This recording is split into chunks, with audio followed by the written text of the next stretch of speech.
When we have these ideas for films, you know, we've worked on chapter 2. That idea of the club scene went from the red circle to now let's do the baths in Rome. You know, and what else could he do? He's running for his life. I think, what if he gets a horse and then starts to ride? Yeah, let's do that. And the character is still kind of running under the pressures of the high table. At the end of 3, are you pissed off? You know, Winston shot him off a building.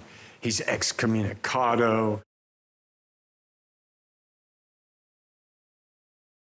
Chad really hooked into this idea of trying to study John Wick through the situations of other characters, and he was really drawn to the good, the bad, and the ugly. And so enter Donnie Yen as Kane, and Shamir Anderson as the tracker.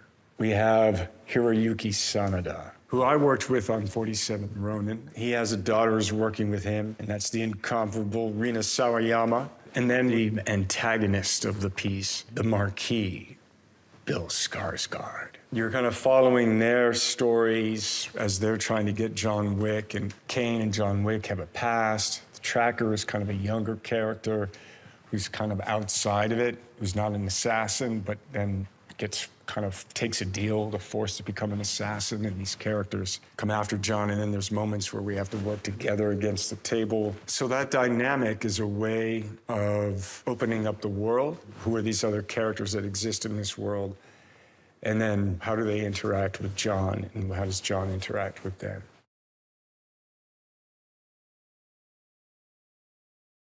Yeah, I mean, as soon as Derek Kolstad had these assassins come into this house to attack John Wick. And once John Wick took care of business, brought these gold coins and said, you know, I'd like to make a reservation. It was like, whoa, okay, well, what can that turn into? What is this other world?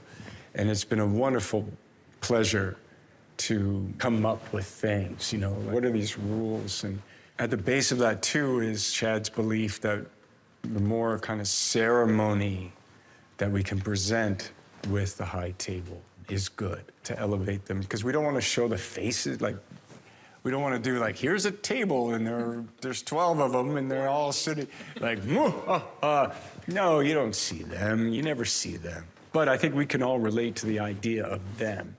And so it's been cool to tap into that personally and then to put it into the art and then have that as this kind of overarching thing, and then have a character seeking a kind of liberation from that.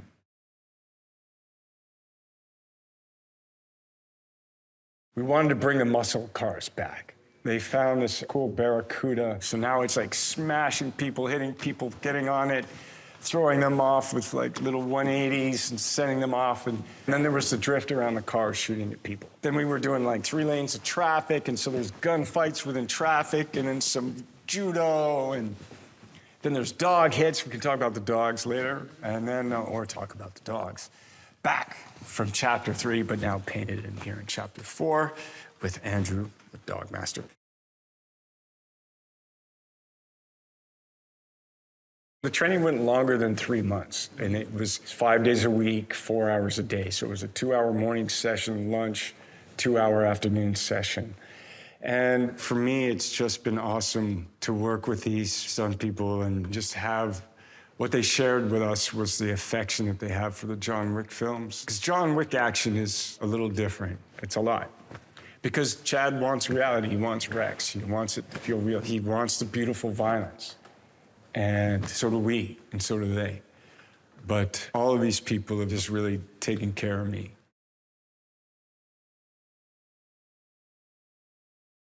If they like John Wick, they like him because Sharon likes him. And I think what Lance brought to the role of Sharon, even from the beginning, I think it wasn't even rehearsal. It was like we were on the set and we were kind of there, and Lance said to Chad, I have this accent that I've always wanted to do.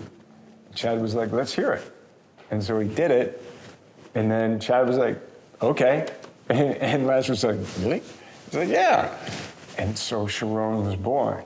And the elegance of that performance and that person, You know, just kind of the heart of that character. You know, you feel it when John Wick walks into the hotel lobby the first time, and he just kind of looks up. Having Ian McShane back, just such a joy to work with, and such a unique and special talent person, and getting a chance to act with him again, and then how do we develop his story, and then what organically came out of that. And it's nice to see McShane being part of Avenge and Revenge.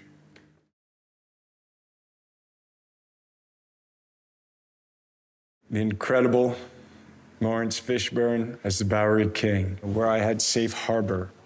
And for me personally, Fish is safe harbor. He's been such a mentor to me since working on The Matrix in 1997. So it's, you know, we have a friendship, and it's cool to be working with him again. And what he brings to the Bowery King is so special. And who else could be the king?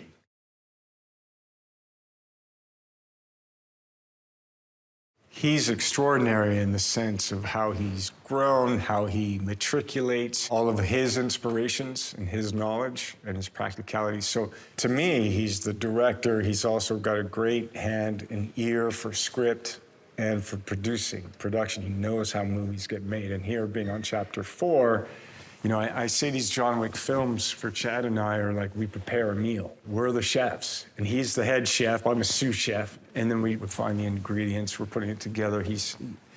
And that partnership has been really fun and some of the best creative days for me.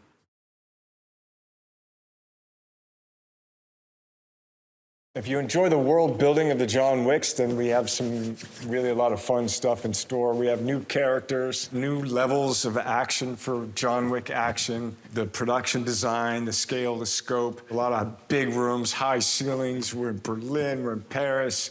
We have amazing thespians and costume design.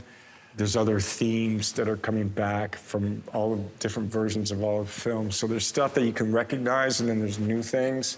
We're trying to cook up a beautiful feast with multiple courses and some nice wine. So sit back, see it on the big screen, eat some popcorn, and John Wick.